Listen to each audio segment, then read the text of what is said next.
Teacher സുജിലച്ച, നമ്മുടെ മതബോധനത്തിൻ്റെ H and teacher, ഉദ്ഘാടകയായി നല്ലൊരു സന്ദേശം നമുക്ക് വേണ്ടി നൽകിയ ഏറെ സ്നേഹബഹുമാനമുള്ള സിസ്റ്റർ സെറി, ആശംസാ പ്രസംഗം നമുക്ക് വേണ്ടി ചെയ്ത ഏറ്റവും സ്നേഹബഹുമാനമുള്ള ബ്രദർ ജിയു, ഉപദേശി, ഏറ്റവും സ്നേഹം നിറഞ്ഞ മതബോധ അധ്യാപകരെ, വിദ്യാർത്ഥികളെ, സ്നേഹമുള്ള രക്ഷകർത്താക്കളെ, ഒരു വർഷം കൂടി കടന്നു പോയിരിക്കുകയാണ്. 2025-26 അധ്യയന വർഷത്തെ മതബോധനത്തിൻ്റെ പ്രവർത്തനങ്ങൾ റിപ്പോർട്ടിലൂടെ കേട്ടിട്ടുള്ളവർക്ക് മനസ്സിലായി കാണും. നമ്മൾ ഈ ഇടവകാലത്തിലുള്ള പ്രവർത്തനങ്ങൾ മാത്രമല്ല, ഫെറോനയിലും രൂപതയിലും സെന്റ് വിൻസെന്റ് പോൾ ചർച്ചിന്റെ പേര് അടയാളപ്പെടുത്തുവാൻ ഈ ഒരു അധ്യയന വർഷത്തിൽ നമുക്ക് സാധിച്ചു.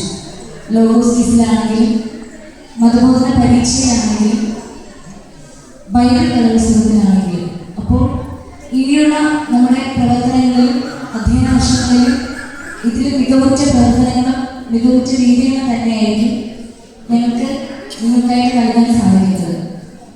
ഒരു കുട്ടിയുടെ അമ്മയോട് പറഞ്ഞു, ഇനി മുതൽ ഞാൻ ക്ലാസ്സിൽ പോകുന്നില്ല, എനിക്ക് മതബോധന ക്ലാസ്സിൻ്റെ ആവശ്യകതയില്ല, എൻ്റെ ജീവിതത്തിൽ അത് ആവശ്യമില്ല എന്ന് പറഞ്ഞപ്പോൾ അമ്മ പറഞ്ഞു, നീ ഒരു കാര്യം ചെയ്യും, ഒരു പഴയ കുട്ട, മുള കൊണ്ടുള്ള ഒരു കുട്ട കൊടുത്തിട്ട് പറഞ്ഞു, ഈ കുട്ട നിറച്ച് കുറച്ച് വെള്ളം കൊണ്ട് തരാൻ പറഞ്ഞു. കുറച്ച് അരികിലുള്ള ഒരു പുഴയിൽ പോയി കുട്ട നിറയെ വെള്ളവുമായിട്ട് വരാൻ അമ്മ കുഞ്ഞിനോട് പറഞ്ഞു. ഈ കുഞ്ഞ് ഓരോ തവണ കുട്ടയുമായി പോകുന്നു. പക്ഷേ അറിയാമല്ലോ, മുള കൊണ്ടുള്ള കുട്ടയാണ്, ഒരിക്കലും അതിൽ വെള്ളം കിട്ടത്തില്ല. പക്ഷേ ഇത് ഒരു ഒത്തിരി തവണ പുഴയിലെത്തുന്നു, എടുക്കുന്നു, തിരിച്ചു വരുന്നു. അവസാനം താഴോട്ട് അമ്മയോട് പറഞ്ഞു, അമ്മ എന്നോട് പറ്റുന്നില്ല, ഇതിൽ വെള്ളം നിൽക്കുന്നില്ല, പിന്നെ ഞാൻ എങ്ങനെയാണ് ഇത് നിറച്ചെടുക്കുന്നത്? പക്ഷെ അമ്മ പറഞ്ഞു, ഓക്കെ, വെള്ളം കിട്ടിയില്ല, ആ കുട്ട ഒന്ന് നീ നോക്കിയെന്ന് ചോദിച്ചു. ഒത്തിരി പഴക്കം ചെന്ന ചെളിയൊക്കെ പോകേണ്ട ഒരു കുട്ടയായിരുന്നു. പക്ഷേ ആ സമയത്ത് കുഞ്ഞ് നോക്കിയപ്പോൾ വളരെ ക്ലിയറായിട്ട് നല്ല വൃത്തിയായിട്ട് ആ ചെളിയും ഒക്കെ ആ വെള്ളത്തിൽ കഴുകി കളഞ്ഞ് നല്ല അടിപൊളിയായിട്ടുള്ള ഒരു കുട്ടയാണ് അവരുടെ കൈകളിൽ പോയിരിക്കുന്നത്. പ്രിയപ്പെട്ട എൻ്റെ മാതാപിതാക്കളെ, മതബോധനത്തിലൂടെ എല്ലാ ആഴ്ചയും പഠിപ്പിക്കുന്ന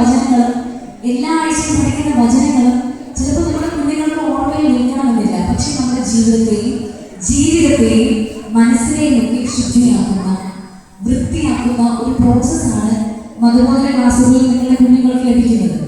ഒരു വചനമെങ്കിൽ ഒരു വചനം, ഒരു വിചിത്രമെങ്കിൽ ഒരു വിചിത്രം, കുഞ്ഞുങ്ങൾക്ക് മാക്സിമം ഒരു മണിക്കൂറിൽ ചെയ്യാൻ പറ്റുന്നതിൻ്റെ മാക്സിമം ഇവിടെ നൽകുന്നുണ്ട്.